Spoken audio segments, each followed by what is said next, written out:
उत्तराखंड के कर्णप्रयाग से शुरू हुआ निहंग सिखों और स्थानीय प्रशासन के बीच का विवाद अब राज्य की सीमाओं तक पहुंच चुका है।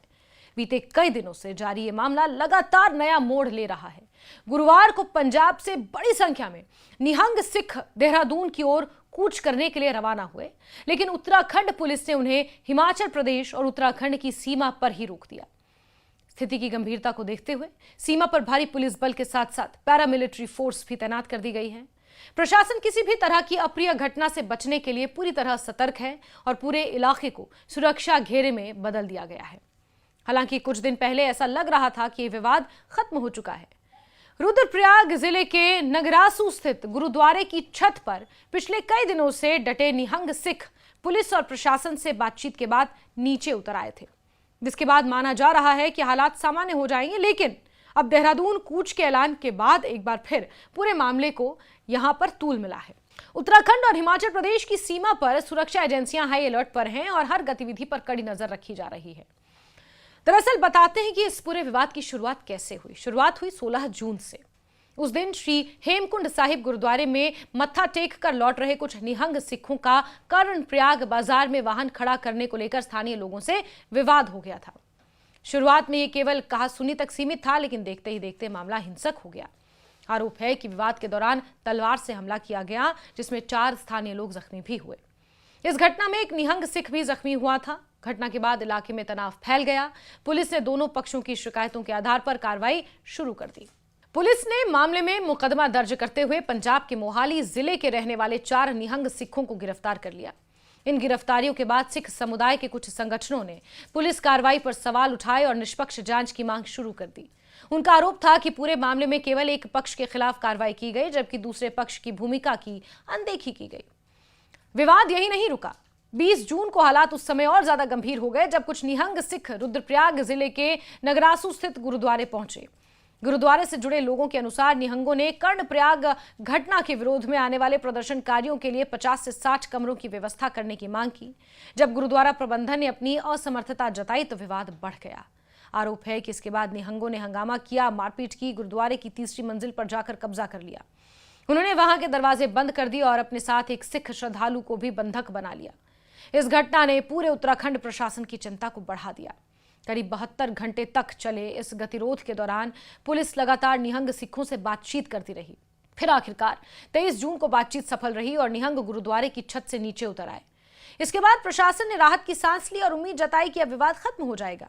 पुलिस ने निहंग सिखों की मांग को ध्यान में रखते हुए कर्णप्रयाग मामले में दूसरे पक्ष के खिलाफ भी एफआईआर दर्ज की। साथ ही निष्पक्ष जांच सुनिश्चित करने के लिए दोनों मुकदमों को हरिद्वार जिले में स्थानांतरित कर दिया गया, ताकि जांच पर किसी तरह का पक्षपात का आरोप न लगे। इसके अगले दिन 24 जून को निहंग सिखों के 5 सदस्यीय प्रतिनिधि मंडल ने उत्तराखंड के मुख्यमंत्री पुष्कर सिंह धामी से उनके सरकारी आवास पर मुलाकात की। प्रतिनिधि मंडल ने मुख्यमंत्री के सामने इस पूरे मामले की निष्पक्ष जांच कराने और गिरफ्तार किए गए निहंग सिखों को न्याय दिलाने की मांग रखी। जिसके बाद प्रतिनिधि मंडल ने पुलिस मुख्यालय पहुंचकर पुलिस महानिदेशक से भी मुलाकात की और जल्द से जल्द निष्पक्ष जांच की मांग को दोहराया। हालांकि इन बैठकों के बावजूद निहंग संगठनों का असंतोष पूरी तरह खत्म नहीं हुआ। गुरुवार को पंजाब के मोहाली स्थित गुरुद्वारा सिंह शहीदान से बड़ी संख्या में निहंग सिख उत्तराखंड के लिए रवाना हुए।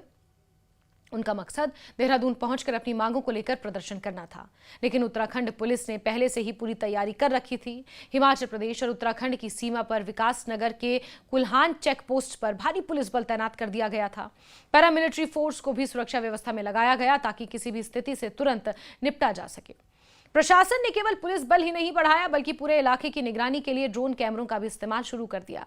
सीमा से गुजरने वाले प्रत्येक वाहन और लोगों की गहन जांच की जा रही है। सुरक्षा एजेंसियां लगातार हालात पर नजर बनाए हुए हैं ताकि किसी भी अप्रिय घटना को रोका जा सके। निहंग सिखों ने इस दौरान अपनी 3 प्रमुख मांगें भी सार्वजनिक रूप से रखी। उनके प्रतिनिधियों का कहना है कि कर्णप्रयाग मामले में जिस पुलिस अधिकारी ने निहंग सिखों के खिलाफ मुकदमा दर्ज किया, उसने निष्पक्ष तरीके से काम नहीं किया। उनका आरोप है कि पूरे विवाद की शुरुआत किसने की, ये स्पष्ट होने के बावजूद पुलिस ने केवल एक पक्ष के खिलाफ कार्रवाई की। इसलिए वो संबंधित जांच अधिकारी के खिलाफ कार्रवाई और उसे सेवा से हटाने की मांग कर रहे हैं। उनकी दूसरी मांग यह है कि जिन पुलिस अधिकारियों ने कथित तौर पर गलत तरीके से कार्रवाई की, उनके खिलाफ विभागीय कार्रवाई की जाए। तीसरी मांग उन अधिकारियों के खिलाफ है जिन्होंने गिरफ्तार किए गए निहंग सिखों को अदालत में पेश किया और पुलिस स्टेशन में रखा। निहंग संगठनों का कहना है कि जब तक इन अधिकारियों के खिलाफ कार्रवाई नहीं होगी, गिरफ्तार किए गए चारों निहंग सिख उनके साथ वापस नहीं आएंगे, तब तक उनका आंदोलन जारी रहेगा। उन्होंने ये भी कहा कि उन्हें रुद्रप्रयाग जाने से नहीं रोका जाना चाहिए और शांतिपूर्ण तरीके से अपनी बात रखने की अनुमति मिलनी चाहिए।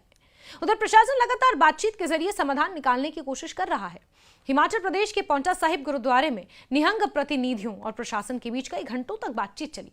अधिकारियों ने निहंग सिखों से उत्तराखंड कूच को स्थगित करने की अपील की, लेकिन लंबे समय तक चली बातचीत के बावजूद कोई समाधान सामने नहीं आया।